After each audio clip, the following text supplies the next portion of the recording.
Hallelujah. Hallelujah. प्रभु यीशु मसीह को महिमा मिले और आप सभी को प्रभु यीशु मसीह में शांति मिले।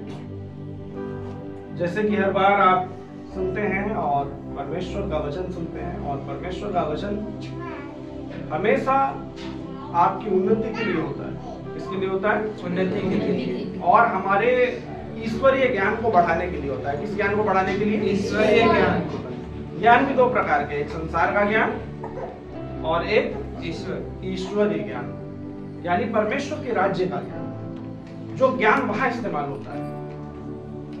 तो आज हम लोग सीखेंगे कि जब हमने मसीह में नया जन्म पाया है, जब हम नई सृष्टि हैं, तो हमें कौन सा ज्ञान पाने के लिए ज्यादा ललायित रहना है, या फिर कह लीजिए कि हमें किस ज्ञान को ज्यादा पाना है और उसका इस्तेमाल करना है।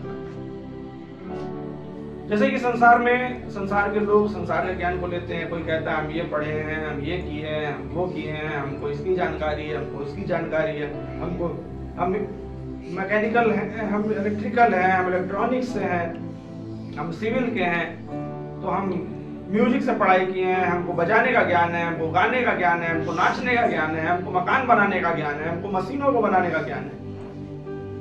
लेकिन अगर आप मसीह में हैं और आप नई सृष्टि हैं, तो आपको कौन सा ज्ञान है? आपको कौन सा ज्ञान है और आपके पास कौन सा ज्ञान है? तो परमेश्वर का वचन कहता है कि हम लोग ईश्वरीय लोग हैं और हमें परमेश्वर के ज्ञान को पाने के लिए मेहनत करना है। हालेलुया। हालेलुया। आप जब देखते हैं प्रेरितों के काम में भी, आइए हम लोग एक वचन से शुरू करेंगे और देखेंगे कि किस प्रकार से प्रेरितों के पास परमेश्वर का ज्ञान था। लिखा हुआ है प्रेरितों के काम 6 अध्याय उसके 10वें पद में, निकाल के पढ़िए। प्रेरितों के काम 6 अध्याय उसका 10 पद। परंतु उस ज्ञान और उस आत्मा का जिसे वह बातें करता था, वे सामना न कर सके। हालेलुया। हालेलुया। परंतु किस चीज का सामना न कर सके? आत्मा।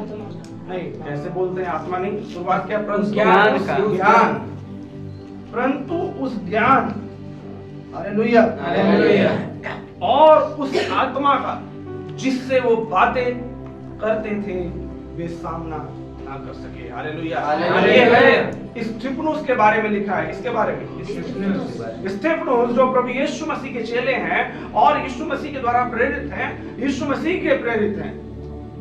ठीक है, यीशु मसीह के चेले हैं, यीशु मसीह के द्वारा प्रेरित हैं और यीशु मसीह के प्रेरित हैं। तो अब समझिए, वो स्तिफनुस कौन से ज्ञान में है? उस ज्ञान का वो सामना न कर सकते थे। क्यों? क्योंकि वो ज्ञान संसारिक नहीं था। यदि आपका ज्ञान मेरे प्रियो संसारिक होगा, तो कोई भी आपके ज्ञान का खंडन कर सकेगा, आपके ज्ञान पर विरोध कर सकेगा और आपके ज्ञान पर सवाल उठा सकेगा, आपके ज्ञान पर प्रश्न करेगा और आपके ज्ञान से टक्कर करेगा। लेकिन जब आपका ज्ञान अलौकिक होगा, जब आपका ज्ञान पवित्र आत्मा की ओर से दिया हुआ ज्ञान होगा, जब आपका ज्ञान स्वर्गीय ज्ञान होगा, जब आपका ज्ञान परमेश्वर के राज्य का ज्ञान होगा, तो संसार के ज्ञानी आपके सामने खड़े नहीं हो पाएंगे। वो आपका सामना ना कर पाएंगे। क्यों?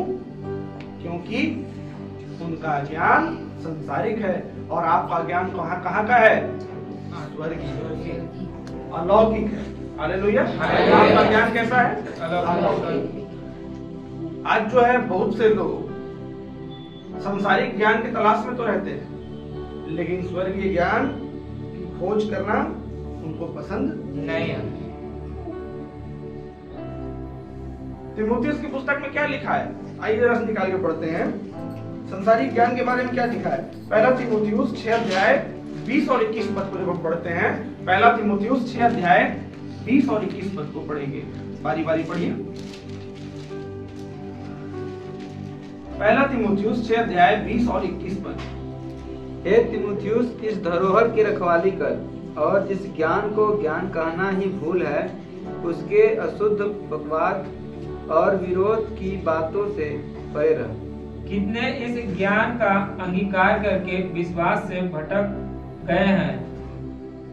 उन पर अनुग्रह होता रहे।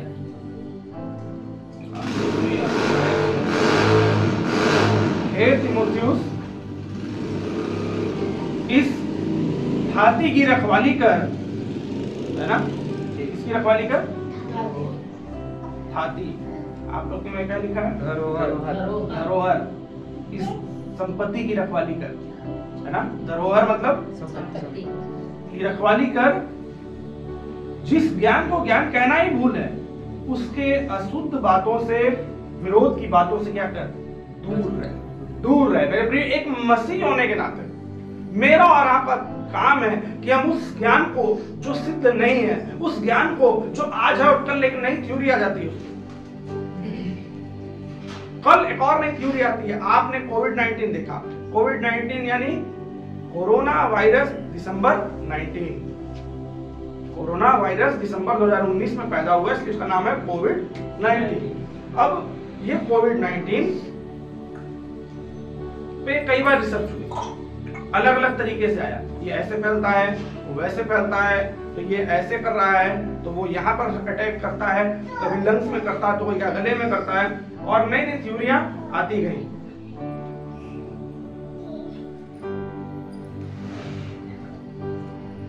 नई नई थ्योरियां क्या होती गई? आती गई। और लोग क्या करते गए? उसको ग्रहण करते गए। ऐसा करेंगे तो बचेंगे, ऐसा करेंगे तो बचेंगे, वैसा करेंगे तो बचेंगे। मास्क भी कई प्रकार के आने लगे, पहले पतला, फिर और मोटा, फिर 3 लेयर 4 लेयर, ये वो फलाना ढिमाका आने लगा कि नहीं आने लगा? आने लगा। और ये ज्ञान जो समय समय पे बदलता रहता है और खुद सिद्ध नहीं है, इस ज्ञान की अशुद्ध बातों से बचे। परमेश्वर का वचन कहता है कि जिस ज्ञान को ज्ञान कहना ही क्या है? भूल। ऐसी भूल से क्या करना है? बचे। और कितने तो इस ज्ञान का अंगीकार करके किससे भटक गए हैं? विश्वास से भटक गए हैं। आज बहुत से विश्वासी क्या कहते हैं? भैया ऐसी बात है, अब ऐसा है तो ऐसा होगा ही, क्या करेंगे?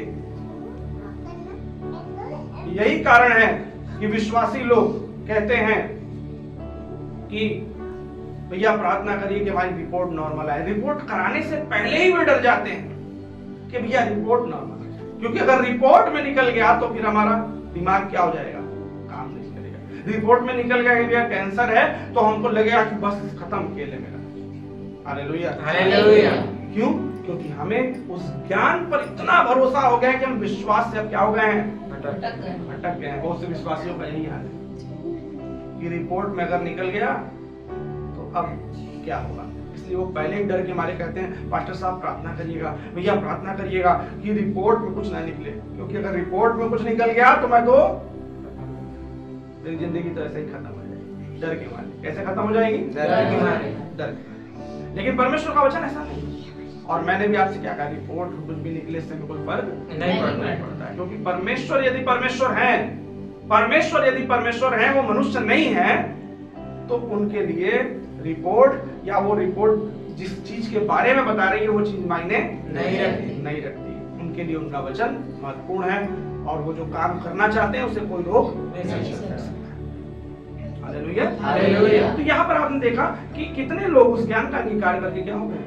भटक गए। आज हमें इस बात को भली भांति समझना है कि परमेश्वर का वचन जो है हमें कहता नहीं है, हमें कहता है उस ज्ञान के बारे में नहीं जो ज्ञान संसार का है। हमें कहता है कि हम स्वर्गीय ज्ञान से भरपूर। कौन से ज्ञान से भरपूर हो? स्वर्गीय, ईश्वरीय, अलौकिक ज्ञान से भरपूर। ठीक है, आइए हम लोग एक और वचन को देखेंगे। रोमियो की पुस्तक से 11 अध्याय 33वां पद, 11 अध्याय 33 और रोमियो के 15 अध्याय के 14वें पद से। तो पहले 11:33 फिर 15:14। ठीक है, पढ़िए। आहा, परमेश्वर का धन और बुद्धि और ज्ञान क्या ही गंभीर है, उसके विचार कैसे अथाह और उसके मार्ग कैसे अगम है। हालेलुया, आहा, परमेश्वर का धन, बुद्धि और ज्ञान क्या ही गंभीर है, और ये गंभीरता से परमेश्वर की संगति करने से, परमेश्वर की आत्मा के द्वारा चलाए चलने से मिलता है मेरे प्रिय। Hallelujah, hallelujah. उसके विचार कैसे अथाह और उसके मार्ग कैसे कम है। हालेलुया। हालेलुया। परमेश्वर का धन और बुद्धि और ज्ञान क्या ही गंभीर है, और परमेश्वर अपना ज्ञान मुझे और आपको देने के लिए हुआ है। हालेलुया। हालेलुया। कि हम संसार के ज्ञान से भरपूर ना हो, बल्कि किसके ज्ञान से भरपूर हो? परमेश्वर के ज्ञान से भरपूर। किसके ज्ञान से? परमेश्वर के ज्ञान से भरपूर। हालेलुया। हालेलुया। किसके ज्ञान से भरपूर हो? परमेश्वर के ज्ञान से। परमेश्वर के ज्ञान से। तो आज हमें अच्छे से समझना है कि हमें कौन सा ज्ञान अपनी जिंदगी में लेना है। परमेश्वर का ज्ञान। अब पढ़िए रोमियो के 15वें अध्याय के 14वें पद को पढ़िए। हे मेरे भाइयों, मैं स्वयं तुम्हारे विषय में निश्चय जानता हूँ कि तुम भी आप ही भलाई से भरे और ईश्वरीय ज्ञान से भरपूर हो और एक दूसरे को चिता सकते हो। हालेलुया। हालेलुया। कौन से ज्ञान से भरपूर हो? ईश्वरीय ज्ञान। हालेलुया। ईश्वरीय ज्ञान संसारिक ज्ञान की तरह नहीं। आज एक मसीह होने के नाते, एक यीशु मसीह पर विश्वास करने वाले के नाते मेरा कर्तव्य है कि मैं संसारिक ज्ञान पर अपने विश्वास को आधारित ना करूं, मैं संसारिक ज्ञान पर अपने जीवन को आधारित ना करूं, मैं संसारिक ज्ञान पर अपने चाल चलन को आधारित ना करूं, मैं ईश्वरीय ज्ञान के अनुसार चलूं। संसारिक ज्ञान क्या कहता है कि भैया आप इस तरह के हैं, आपको ये दिक्कत है तो आप निश्चय मर जाएंगे, आपको ये दिक्कत है तो आप निश्चय जो है बीमार रहेंगे, आप जिंदगी भर दवाई खाएंगे, आपका ये समस्या कभी ठीक नहीं हो पाएगा, बिना ऑपरेशन ठीक नहीं हो पाएगा। लेकिन यदि हम परमेश्वर के ज्ञान पर, हम जो मसीही हैं, हम दुनिया की बात नहीं करते, हम जो मसीही हैं, जो यीशु मसीह पर विश्वास करते हैं, सच में विश्वास करते हैं और उनके नाम पर हमारा भरोसा है, उनकी शिक्षाओं को हमने ग्रहण किया है, मेरे प्रियो, यदि हम उनके वचन पर बने हैं और उनकी आत्मा की संगति करते हैं तो निश्चय ईश्वरीय ज्ञान को अपने जीवन में महसूस करेंगे। और जब हम ईश्वरीय ज्ञान से चलाएंगे अपने जीवन को तो मेरा जीवन अलौकिक होगा। फिर वो संसारिक बातों का प्रभाव मुझ पर नहीं पड़ेगा और उन बातों का कोई प्रेशर मुझ पर नहीं होगा। हालेलुया। कि अगर किसी ने कहा कि भैया आपको ये रोग है, अब जिंदगी भर आपको दवाई खाना पड़ेगा, लेकिन जब आप ईश्वरीय ज्ञान से भरे होंगे तो आप उससे छुटकारा पालेंगे और आप जानेंगे कि संसार का ज्ञान अधूरा है और परमेश्वर का ज्ञान सिद्ध है। हालेलुया। परमेश्वर का ज्ञान कैसा है? सिद्ध है। तो हमें और आपको संसारिक ज्ञान से भरे नहीं होना है, हमें और आपको ईश्वरीय ज्ञान से भरपूर होना है ताकि हमारा जीवन आशीषित हो, हमारा जीवन फलवंत हो और हम मसीह के राज्य में अद्भुत काम कर सकें। हालेलुया। हालेलुया। आइए अब हम लोग कुछ वचन और पढ़ते हैं। इफिसियों के 1 अध्याय के 17वें पद में, इफिसियों 1 अध्याय 17 पद और कुलूसियों की पुस्तक 1 अध्याय 9 पद। इफिसियों 1:17, कुलूसियों 1 अध्याय 9 पद। पढ़िए बारी बारी। कि हमारे प्रभु यीशु मसीह का परमेश्वर जो महिमा का पिता है तुम्हें अपनी पहचान में ज्ञान और प्रकाश का आत्मा दे। हालेलुया। हालेलुया। हालेलुया। हालेलुया। मेरे प्रियो, प्रार्थना करते हैं, प्रार्थना किया जा रहा है अपनी कलीसिया के लिए। क्या प्रार्थना किया जा रहा है कि कौन सा ज्ञान मिले? लिखा हुआ है यहाँ पर कि हमारे प्रभु यीशु मसीह का परमेश्वर जो महिमा का पिता है तुम्हें अपनी पहचान में ज्ञान और प्रकाश का आत्मा दे। हालेलुया। अपने ज्ञान का आत्मा दे, जिसमें परमेश्वर का ज्ञान छिपा हो, ऐसी आत्मा दे। और आप और मैं यदि परमेश्वर के ज्ञान से भरे होंगे तो संसार के ज्ञान के द्वारा हिलाए नहीं जाएंगे। फिर कोई व्यक्ति, मनुष्य आपकी जिंदगी को तय नहीं करेगा, तब आप परमेश्वर के ज्ञान पर अपने जीवन को आधारित करेंगे और आप जो जीवन जिएंगे वो अलौकिक होगा, क्योंकि आपका विश्वास और आपका ज्ञान कैसा है? अलौकिक है, ईश्वरीय है। हालेलुया। और जब आपका ज्ञान अलौकिक होता है, ईश्वरीय होता है, तो आपके साथ जो चीजें घटित होती है वो भी अलौकिक होती है। जो बीमारियां आपके जीवन में बनी हुई है और वो कभी ठीक नहीं हो सकती, वो कैंसर ही क्यों ना हो, आप मृत्यु के चरण के नजदीक क्यों ना हो, लेकिन जब आप विश्वास कर लेते हैं कि मेरे परमेश्वर का ज्ञान पवित्र है और सच्चा है, और उस पर आप भरोसा करते हैं और उस ज्ञान के अनुसार अपने जीवन को जीते हैं और परमेश्वर की आत्मा की संगति में बने रहते हैं और परमेश्वर की आत्मा में उस ज्ञान में बढ़ते जाते हैं, तो क्या होता है? आपकी वो बीमारी जो जानलेवा है वो खत्म हो जाती है। हालेलुया। क्या होती है? खत्म हो जाती है और आप पूरी तरह से चंगे हो जाते हैं। क्यों? क्योंकि परमेश्वर का ज्ञान सिद्ध है। हालेलुया। आइए पढ़िए कुलुस्सियों की पुस्तक से। वही सब वस्तुओं में प्रथम है और सब वस्तु उसी में स्थिर रहती है। नहीं, कुलुस्सियों 1:9। इसीलिए जिस दिन से यह सुना है हम भी तुम्हारे लिए यह प्रार्थना और विनती करना नहीं छोड़ते कि तुम सारे आत्मिक ज्ञान और समझ सहित परमेश्वर की इच्छा की पहचान में परिपूर्ण हो जाओ। हालेलुया। क्या प्रार्थना की जा रही है? बार बार कलीसिया की क्या प्रार्थना की जा रही है? आत्मिक ज्ञान। कौन सा ज्ञान? आत्मिक ज्ञान, जो संसार का नहीं है। एक कलीसिया तब सामर्थ्य होती है जब कलीसिया के लोगों का विश्वास कैसा होता है? आत्मिक होता है। उनका ज्ञान कैसा होता है? आत्मिक होता है। उनका समझ कैसा होता है? आत्मिक होता है। तब मेरे प्रियो एक कलीसिया सामर्थ्य कलीसिया बनती है। हालेलुया। कैसी कलीसिया बनती है? सामर्थ्य कलीसिया बनती है। और मैं और आप यदि सामर्थ्य होना चाहते हैं तो मुझे और आपको अपने ज्ञान को ईश्वरीय ज्ञान से भरना होगा। या ये कह लीजिए जो मेरे ज्ञान के भंडार हैं वो संसारिक ज्ञान से ना भरे हो। जो मेरे ज्ञान का गोदाम है वो किससे भरा हो? ईश्वरीय ज्ञान से। बोलिए किस ज्ञान से? ईश्वरीय ज्ञान से। और जब ईश्वरीय ज्ञान से हमारा भंडार भरा होगा तो निश्चय जानिए कि हम और आप आत्मिक जीवन में मजबूत तो होंगे ही, साथ ही हम परमेश्वर के राज्य में भयंकर प्रतिफल लाएंगे। हालेलुया। भयंकर आशीषों को पाने वाले होंगे। क्यों? क्योंकि हमारा ज्ञान संसारिक नहीं होगा। आइए हम अलौकिक ज्ञान के खोज में रहें, अलौकिक ज्ञान की तलाश में रहें, क्योंकि ये अलौकिक ज्ञान, ये ईश्वरीय ज्ञान, ये आत्मिक ज्ञान जो है ये मसीहों के लिए है, परमेश्वर के राज्य के लोगों के लिए। परमेश्वर चाहते हैं कि हमें ये ज्ञान मिले, तो क्यों ना हम इस ज्ञान को पाएं।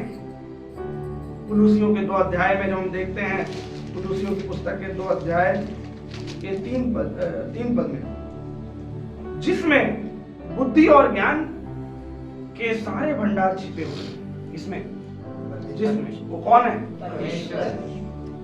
ये कहां से मिलेगा? परमेश्वर की संगति से मिलेगा। ये ईश्वरीय ज्ञान कहां मिलेगा?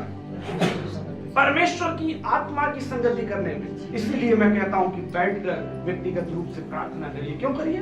क्योंकि जब आप परमेश्वर के आत्मा के द्वारा चलाए चलेंगे तो निश्चय आप स्वर्गीय ज्ञान से, अलौकिक ज्ञान से, ईश्वरीय ज्ञान से क्या किए जाएंगे?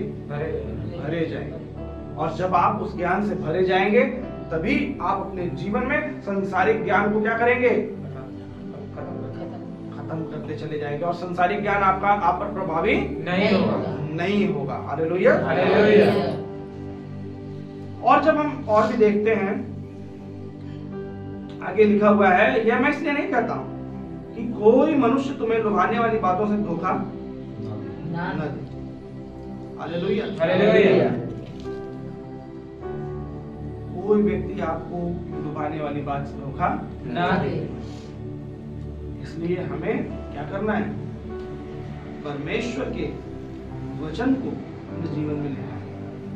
उस वचन को जो आज आप सुन रहे हैं और इस वचन के अनुसार प्रार्थना करना है और कहना है, प्रभु मैं संसारिक ज्ञान से भरा हुआ नहीं रहना चाहता, मैं आपके राज्य का ज्ञान पाना चाहता हूं। क्योंकि यदि मैं आपके राज्य के ज्ञान में बना रहूंगा तो मेरे जीवन में वो घटनाएं होंगी जो आप चाहते हैं। और यदि मैं संसार के ज्ञान में बना रहूंगा तो संसार का ज्ञान क्या कहता है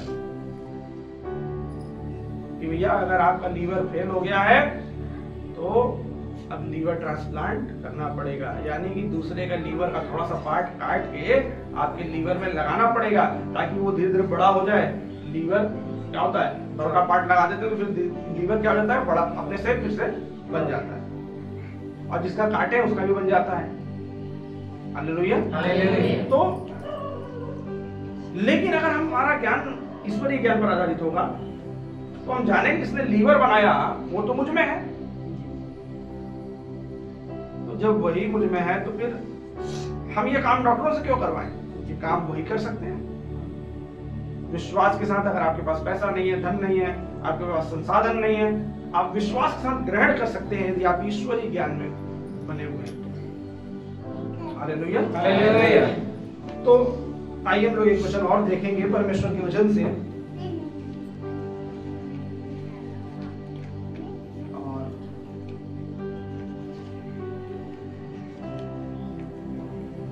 पहला कुरिन्थियों 1 अध्याय उसका 24 पद।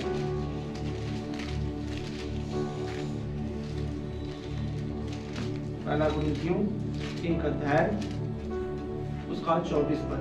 परंतु जो बुलाए हुए हैं, क्या यहूदी क्या यूनानी, उनके निकट मसीह परमेश्वर की सामर्थ और परमेश्वर की ज्ञान है।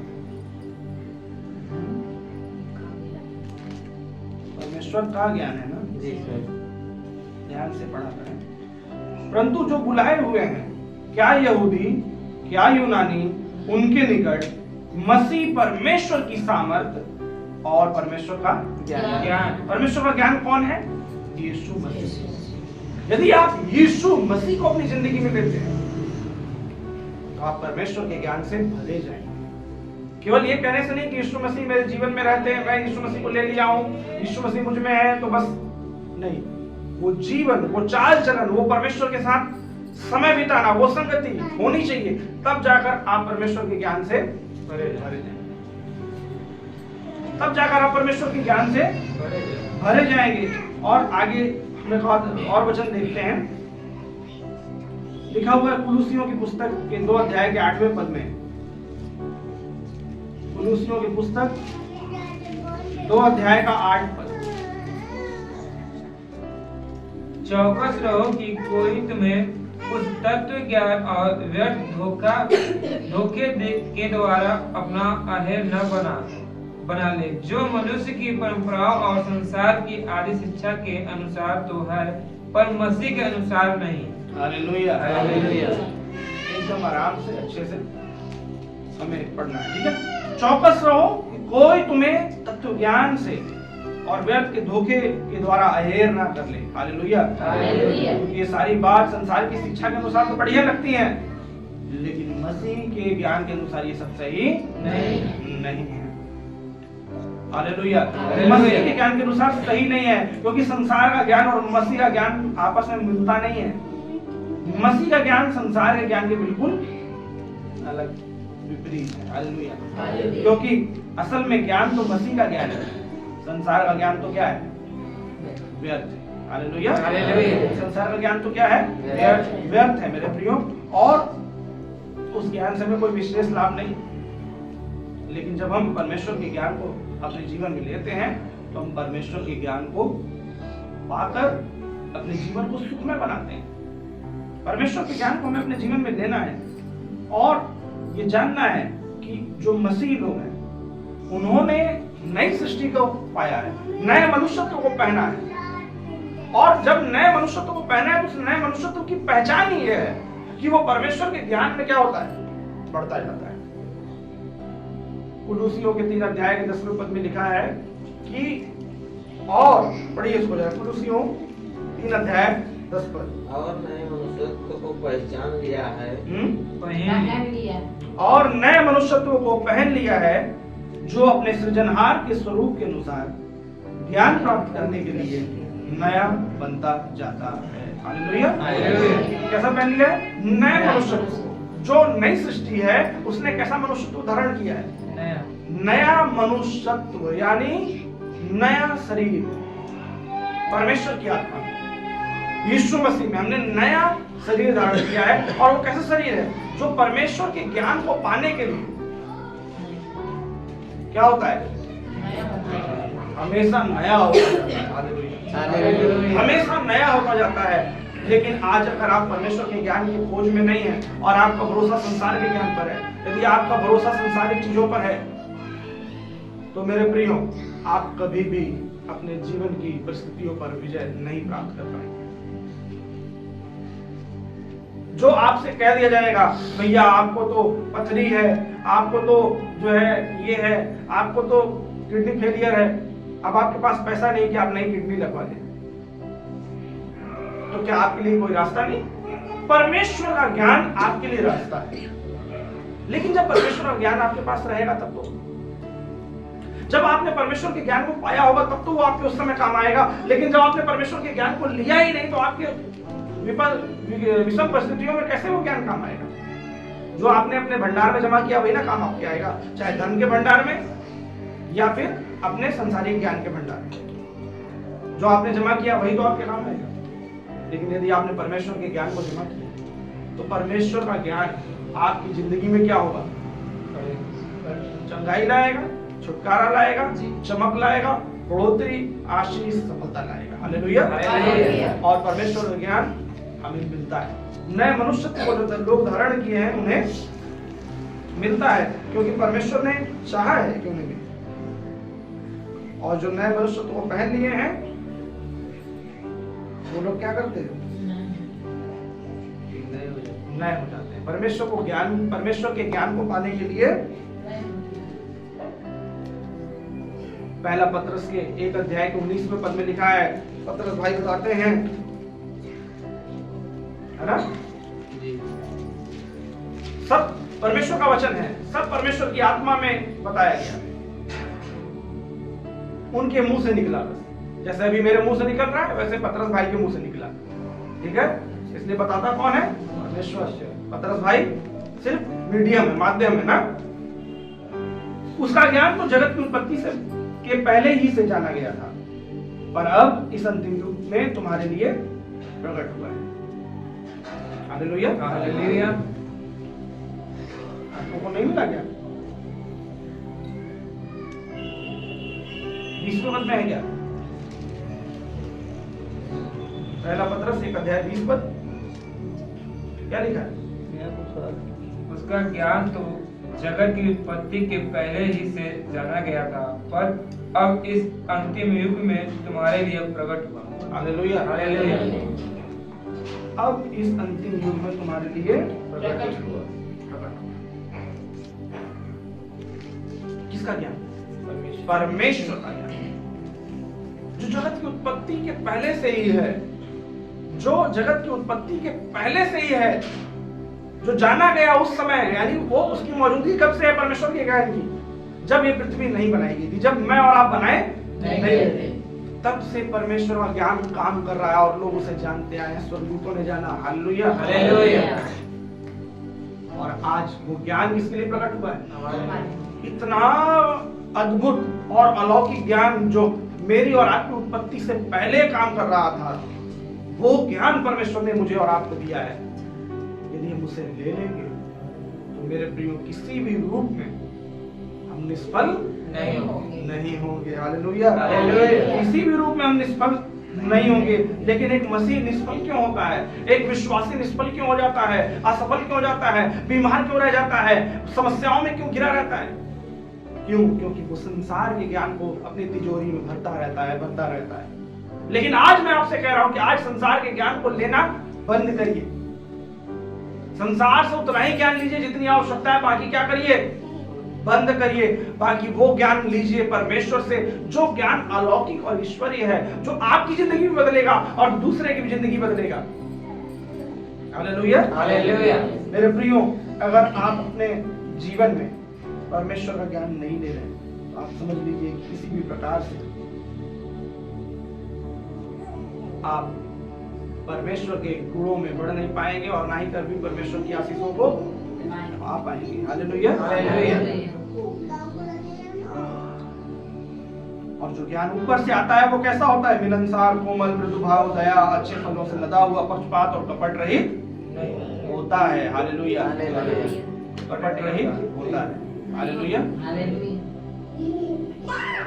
ध्यान समझिएगा, पहले कपट रहित होता है। हालेलुया। और वो ज्ञान हमें उन्नति देता है। वो ज्ञान परमेश्वर का है और वो कहां से आता है? परमेश्वर की ओर से। और जो परमेश्वर की ओर से ज्ञान पाता है मेरे प्रियो, वो हमेशा क्या होता है? आशीष।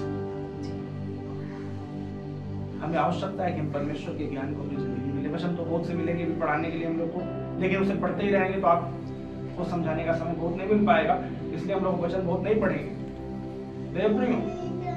तो हमें बड़े नम्रता के साथ परमेश्वर के ज्ञान को अपने जीवन में क्या करना है? लेना है, ग्रहण करना है, स्वीकार करना है। क्योंकि अगर आप परमेश्वर के ज्ञान को ग्रहण करते हैं मेरे प्रियो, तो आप परमेश्वर के गुणों को, परमेश्वर की सामर्थ को अपने जीवन में पाएंगे। हालेलुया। इसलिए कभी भी आपका ज्ञान, आपकी बातें, आपका जो बुद्धि है, आपका सोच कभी भी संसार के ज्ञान पर आधारित नहीं होना चाहिए।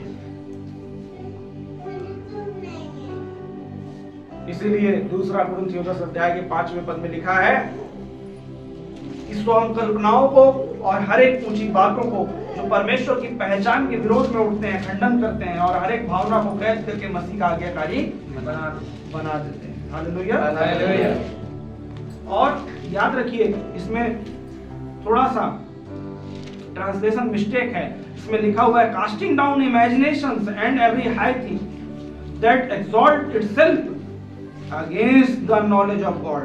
यहाँ पर थोड़ा सा मिस्टेक हो गया है। जो परमेश्वर के ज्ञान के, समझ रहे हैं ना, जो परमेश्वर के ज्ञान के विरोध में उठती, किसके विरोध में? परमेश्वर के ज्ञान के विरोध में जो बातें उठती हैं, हम उसको क्या करते हैं? खंडन करते हैं। हमें उसे स्वीकार नहीं करना है। हालेलुया। हम हर एक कल्पनाओं को और हर एक ऊंची बातों को जो स्वयं अपनी महिमा करती है और परमेश्वर के ज्ञान के विरोध में उठती है, हालेलुया, हम उसका क्या करते हैं? खंडन करते हैं। यही एक मसीह का कर्तव्य है। आप संसार के ज्ञान को जो परमेश्वर के ज्ञान के विरोध में उठता है, क्या करना है? खंडन करना है। और जब आप उसका खंडन करेंगे तभी आप स्वर्गीय ज्ञान में बने रहेंगे। यदि आप उस ज्ञान को स्वीकार कर लेंगे, हाँ नहीं सही कर रहे हैं, किसने स्वर्ग देखा है, तब तो फिर आप कभी स्वर्ग के राज्य का प्रचार नहीं कर पाएंगे। कि मन फिराओ, गलत कामों को छोड़ दो। अगर गलत कामों को छोड़ोगे नहीं तो तुम स्वर्ग से वंचित हो जाओगे, तुम नरक चले जाओगे। ये प्रचार खत्म हो जाएगा ना जब आप कहेंगे स्वर्ग किसने देखा है। फिर कौन प्रचार करेगा? नहीं। तो मेरे प्रियो, हम हर एक ऊंची बातों का जो परमेश्वर के ज्ञान के विरोध में उठती है, क्या करते हैं? आइए हम जाने कि हमें संसार के ज्ञान को तुच्छ जानना है, हमें संसार के ज्ञान को रिजेक्ट करना है, हमें संसार के ज्ञान को नकारना है, क्योंकि हमें परमेश्वर का ज्ञान पाना है। एक मसीह होने के नाते मेरा कर्तव्य है, मेरा जीवन भी यही है कि मैं परमेश्वर के अलौकिक ज्ञान को अपने जीवन में लूं, अपने मन में लूं, अपने मस्तिष्क में लूं, अपने विचारों में लूं। अपने ज्ञान के भंडार को किससे भरूं?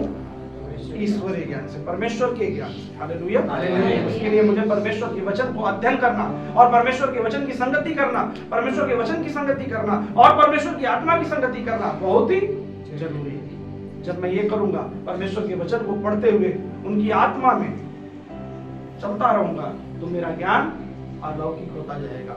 और जैसे जैसे मेरा ज्ञान अलौकिक होता जाएगा, मेरा जीवन भी क्या होगा? अलौकिक होगा। और यीशु मसीह में मैं आशीषित होऊंगा और दूसरों को भी आशीषित करूंगा। हालेलुया। प्रभु यीशु को महिमा मिले।